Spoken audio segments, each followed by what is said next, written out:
एक पेड़ पर हंस और कौवा साथ रहते थे। जहाँ हंस स्वभाव से सरल और दयालु था, वहीं कौवा धूर्त और कपटी था।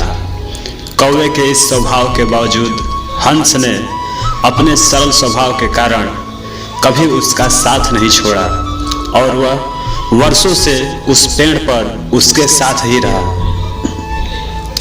एक दिन एक शिकारी शिकार के प्रयोजन से जंगल में आया। वह दिन भर शिकार के लिए भटकता रहा, किंतु उसे कोई शिकार प्राप्त न हो सका।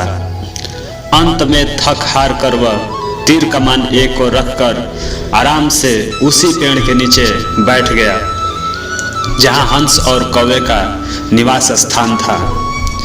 शिकारी थका हुआ था। कुछ ही देर में वह गहरी नींद में सो गया। पेड़ की छाया में शिकारी सूध बुध खोकर सो रहा था, किंतु कुछ देर बाद पेड़ की छाया हट गई और शिकारी पर धूप पड़ने लगी। जब हंस ने शिकारी पर धूप पड़ते देखा तो उसे उस पर दया आ गई।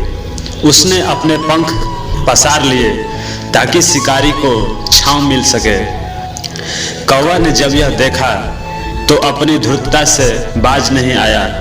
उसने शिकारी के मुख पर बिट कर दी और वहां से उड़ गया। मुख पर बिट पड़ते ही शिकारी उठ गया। उसने ऊपर देखा तो हंस को पंख पसारा हुआ पाया। उसने सोचा, अवश्य इस हंस ने मेरे मुख पर बिट की है।